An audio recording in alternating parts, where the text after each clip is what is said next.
All right, everybody, it's 3 o'clock, so we're going to go ahead and get started with introductions while more people keep joining. My name is Sarah Rosenkrantz. I'm the Exhibits and Education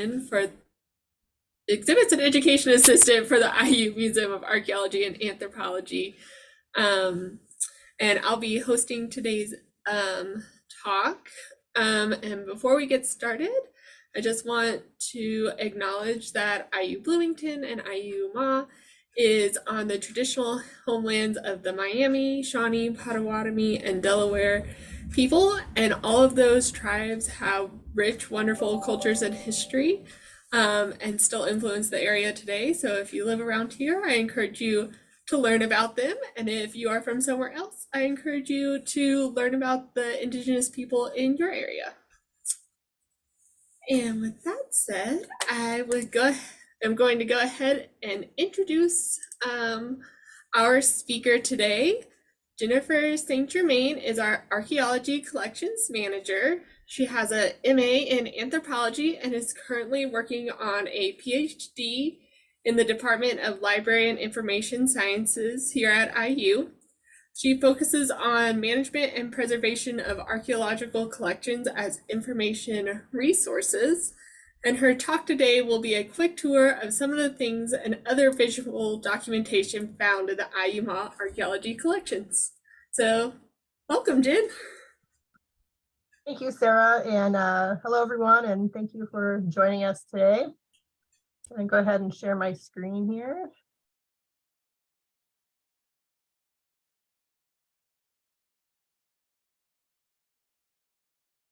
Okay.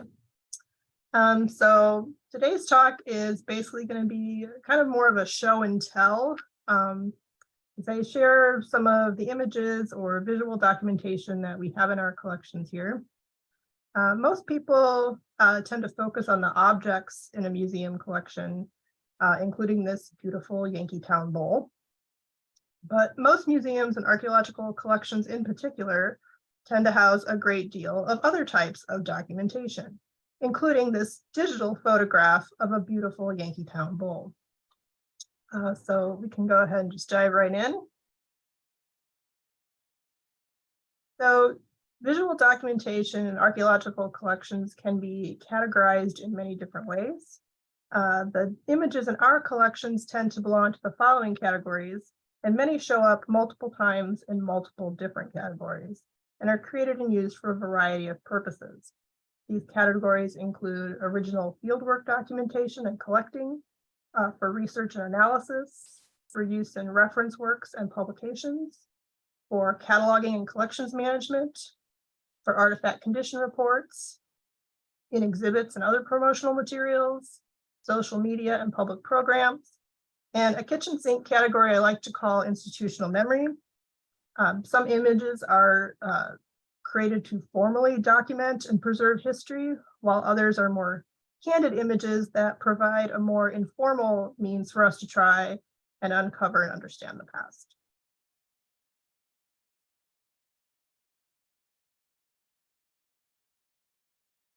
So images in our collections cross a broad range of imaging technologies and formats. Some of the analog formats that we have are hand-drawn illustrations, film-based media like slides, negatives, and prints, 16 millimeter motion picture film, and of course, we now have the digitized images and films, born digital images and videos, and are now starting more into the realm of creating 3D models of both artifacts and sites.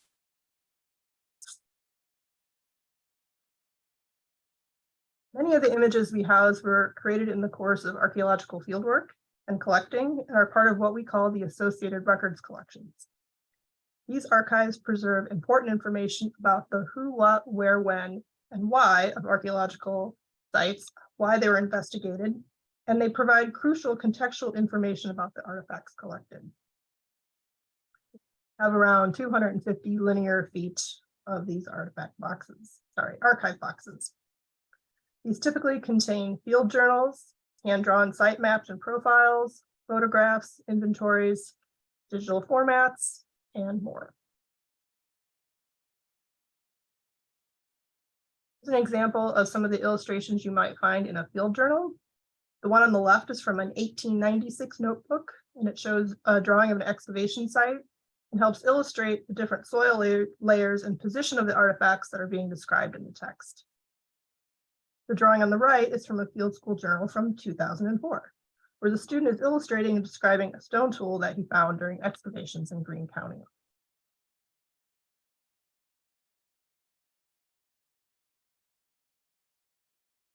Hand-drawn plan view and profile maps are also very common and help document the site in the context of the artifacts, features, and stratigraphic layers.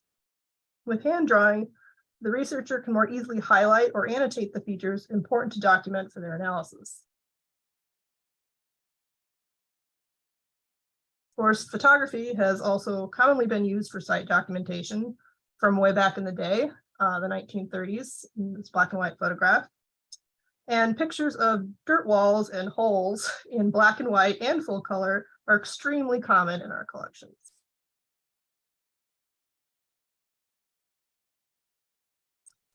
Sites can also be documented from the air, from static film photographs taken from an airplane to modern day digital drone footage. This is Angel Mounds.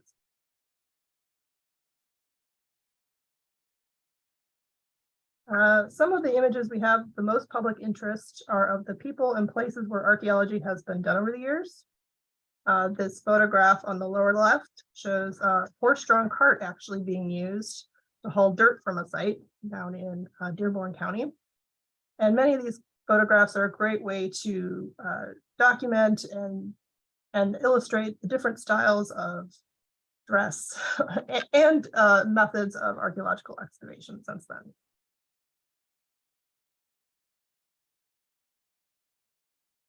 So illustrations and photography of artifacts are among my favorite category. These help preserve the history of how an object was documented and used over time.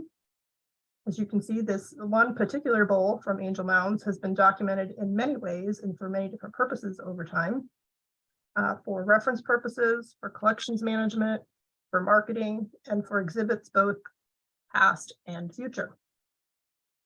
The illustration in the upper left may look like an accurate depiction of this bowl, but as you can see from the photographs, this object was not found in one piece, and the bowl is actually reconstructed from many different ceramic sherds and filler pieces.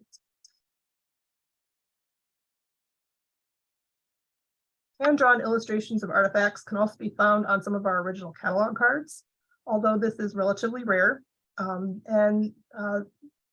whether or not they were drawn may depend on the expertise or interest of the original cataloger, or they could have been added later by a researcher for purposes of a particular project.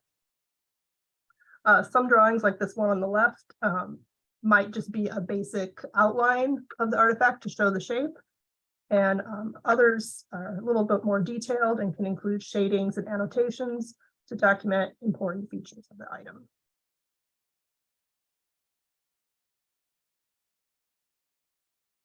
So the preferred method now, of course, is to include reference photographs directly into our collections management system. And we do also sometimes digitize the catalog cards, and we can upload those as well. And now, with digital imaging less expensive and time intensive to produce, reference photographs like these are still relatively rare in our collections management system. Out of our 500,000 digital catalog records, we have less than 1% that have photographs.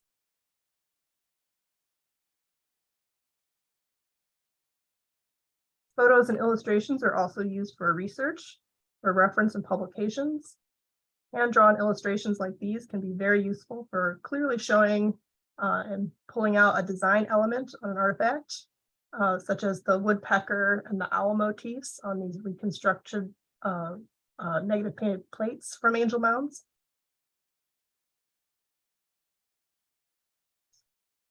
Hand-drawn rim profiles are also commonly found in our collections, and these are used to help researchers identify the shape of a ceramic vessel, even when they only have partial pieces of it.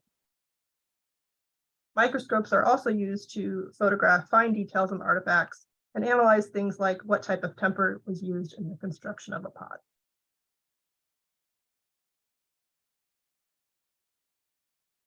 Of course, these and other research-related images and photographs usually end up shown in reference publications and official reports.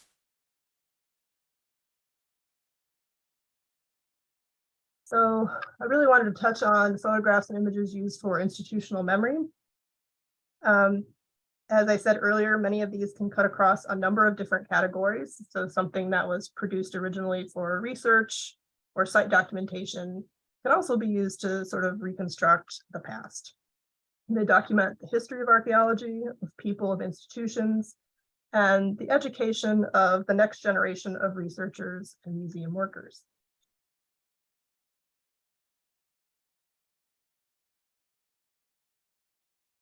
They also capture our interactions with donors and partners, researchers, public events and collaborations, as well as other momentous occasions like moving millions of artifacts or building renovations.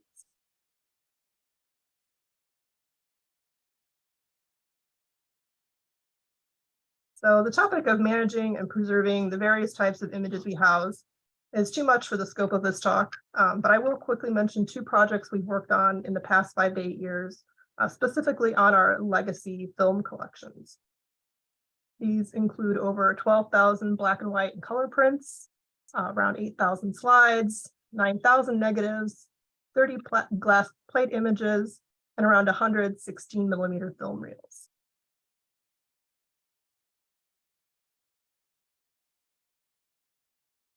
So back in 2015, we got a small grant to rehouse a large collection of negatives that weren't stored very well. Most of these documented the decades of work that had been done down at Angel Mounds, and some were very badly decayed. And we decided before rehousing them that the best course of action was to just digitize everything and get these into cold storage to help prevent further damage. So our collections assistant, Bailey Faust, worked tirelessly for a number of years to digitize and rehouse thousands of these images. We also worked in collaboration with IU's digital collection services to catalog and publish many of these images on IU's image collections online. And these slides and negatives are now safely in our freezer here at the museum.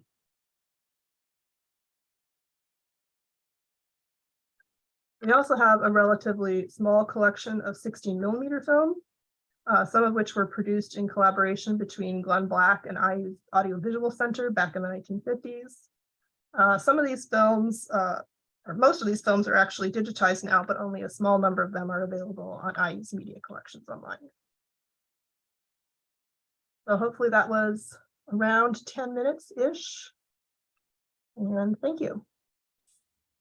Yes, that was great, Jen. Thank you. Sure. So we do have a question in the chat. Do you think there are advantages to having researchers draw objects even when photography is so convenient?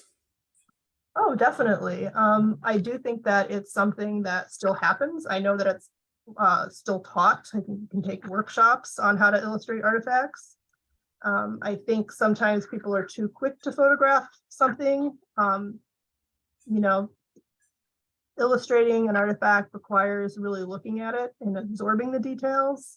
And if you're illustrating it for a particular project, you can kind of highlight some of the features that you think are important. So yeah, I do think it's not something that obviously we could do for all 5 million of our artifacts, but for my purposes as a collections manager, photographs always going to be my go-to, but I'm sure that researchers will still continue to hand draw artifacts in the future.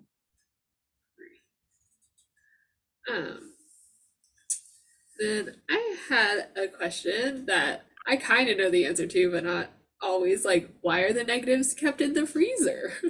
Sure. So in particular, our negatives were kept down at the Angel Mound site for decades in a building that lacked any sort of climate control.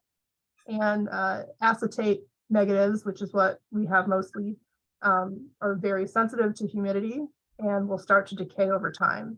And the sort of plastic supports that hold the emulsion in place will decay and they'll start channeling. And that picture I showed you of the negative that was in bad shape, that's what's happened. You can repair those, it's extremely expensive, but you can also try to halt some of that damage and stop it by getting them into cold storage, freezer storage. The longer you can have something in cold storage, the longer it will preserve. Cool. And then I was wondering if you could talk a little bit more about 3D models and how do you decide which get 3D modeled, and which ones just get photographed or drawn? Sure. So 3D modeling is something that we have played around with a little bit in the past. We had a researcher who was particularly interested in a particular type of artifact and was able to do some of that for his research. I took some classes and so did a few artifacts for a project. We've really ramped it up in the last few years for use in our upcoming virtual reality exhibits that depict Angel Mound and some of the artifacts found from there. And we did get a new, really nice 3D photo box that allows us to do photogrammetry a lot easier than we used to. So right now, you know, when we do photogrammetry, we are photographing the object, and those photographs get turned into a 3D model. We're focusing on the exhibit artifacts first, but I'm sure we will open it up to a lot of other types of research and use. So, you know, I don't want to say that not all of our collections are photo worthy. They all are for one reason or another. But we do have a lot of fragmented artifacts, sherds, and bits and pieces of things that probably wouldn't necessarily need a 3D model that takes, you know, a fair amount of time to produce. I certainly can't envision us ever tackling 5 million 3D models. That would be a lot, and they take a while to make. So we had another question for the chat, and I think he's asking if we also collect or manage photogrammetry, geophysical, and other modern archaeological instrument data and imaging. We do, and I didn't quite touch on those because they're not necessarily in my wheelhouse as a collections manager, but we do have definitely a lot of GIS files. I know that LiDAR is something that people have done. They're not quite as handy to me in terms of how to display those on a public presentation or talk about them intelligently. In terms of photogrammetry, yes, we do. That's the principal method we use for our 3D models. And so we do manage and preserve those files for sure. Thanks. And then if people wanted to come look at these documents and images, how would they do that? Sure. So for our images, especially the ones that we digitized, most of those are available on IU's image collections online. And you can Google that and it'll pop right up. They are still sort of categorized under the Glenn Black Laboratory, which is what we used to be called until a few years ago when we merged to become the IUMAA. So you just have to look for us under Glenn Black Lab and you should be able to find those photographs. In terms of our associated records, if you want to come and look at some of the site files and the illustrations we have in those, you can contact us. We do have a little form that researchers need to fill out to come and do in-house research on those types of materials. Cool. Well, that is about our time, unless there are any last minute questions that anyone is desperate to ask. But like I said, this is part of our Coffee and Curator series, so we try to do it once a month. I think we're skipping December due to the holiday seasons, but we'll pick it back up in January and next semester. Oh, there's one more question. Are there any rules about what you can and can't photograph? We don't have any formal rules. Normally, what we tell people if they're coming in to do research is to ask us if there are things that are kind of off limits in the collection. And then if they're going to use them for publication, we have another form that they need to fill out. In terms of the objects that are on display for exhibits, we don't have any restriction on photographing those. Cool. Well, thank you again, Jen. And I think if anyone has any more questions, her email is on the website, and you can definitely send her an email and get some more information on how to use these wonderful documents. Thanks, everyone. Thank you.